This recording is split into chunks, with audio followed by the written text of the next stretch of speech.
Kung bago ka lang sa channel na to at isa kang true-blooded Aldab Nation na nagmamahal po kila Maine Mendoza at Alden Richards, tama po ang channel na pinuntahan mo, kaya consider na kitang bagong subscriber.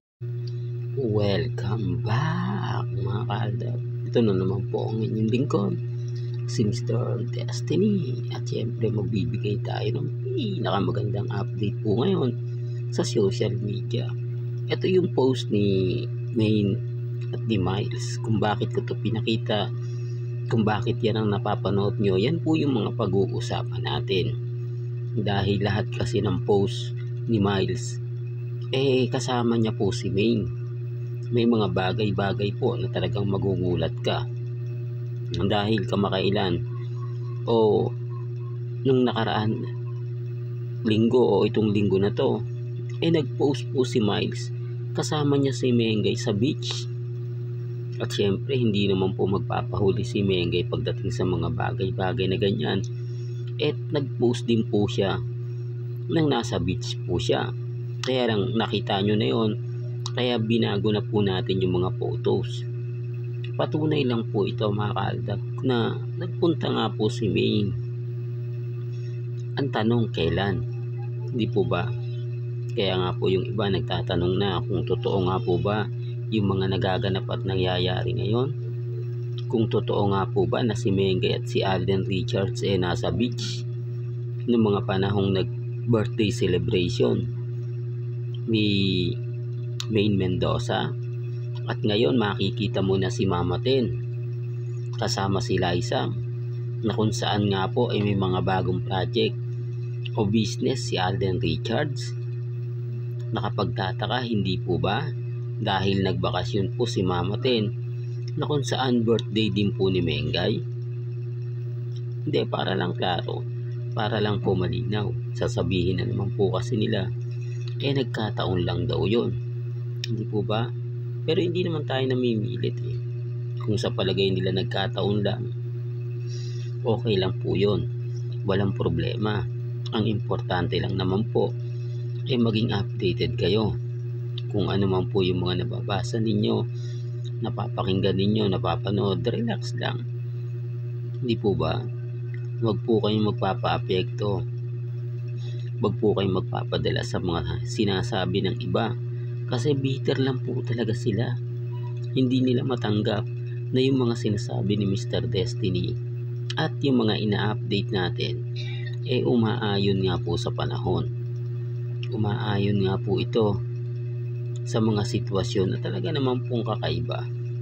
Sitwasyong mapapaisip naman po talaga kayo, hindi po ba? Alam nyo mga ka-Aldab, sa ngayon relax lang po ako, kampante lang. Kahit sinasabi nilang bagsak na yung channel ni Mr. Destiny, wala na gaanong nanonood, wala na gaanong viewers, okay lang naman po yun mga ka-Aldab di po ba?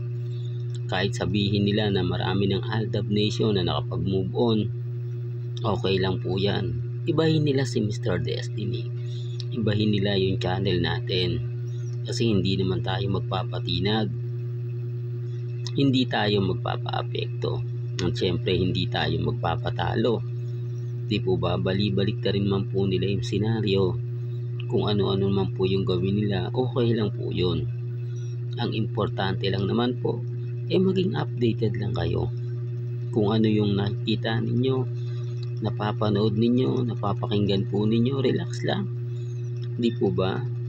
Kasi ako, sa totoo lang po, yung mga issue ngayon, gaya ngayon, mainit na mainit po ang issue ng pelikula nila Alden at ni Julia Barreto. Okay lang yan, kasi kung titignan nyo, yung out of order dapat ang pangunahin nga po ni Alden, dahil tapos na yon. Pero sa dami ng mga fans ngayon ni Julia Barreto na gusto makasama si Alden, nag-iiba yung senaryo, nag-iiba yung buong kwento. Di po ba? Marami tuloy tao ang nagtatanong kung gaano nga po ba kaepektibo kung sakasakaling si Miles nga po o si Julia Barreto ang makakasama ni Alden Richards. Alam niyo po ba mga kaaldab, sa totoo lang po, sa dami ng mga issue ngayon na kumakalat sa social media, sa dami ng mga pahayag at komento po na nababasa natin sa Instagram, sa Twitter, sa Facebook, may kanya-kanya tayong opinion, may kanya-kanya tayong pananaw, di po ba? Kaya nga sabi ko sa inyo, ako, relax lang ako, kampante lang ako, di po ba? Kaya sabi ko nga po sa inyo, may mga bagay-bagay po na hindi po ako nagpapatinag, di po ba? Abante pa rin po tayo. Real talk mga kaaldab. At sabi ko nga po kanina kay Julia Barreto, mas mauuna dapat yung kay Heaven Paralejo. Pero sinasabi ng iba na hindi nga puro magkiklik ang out of order.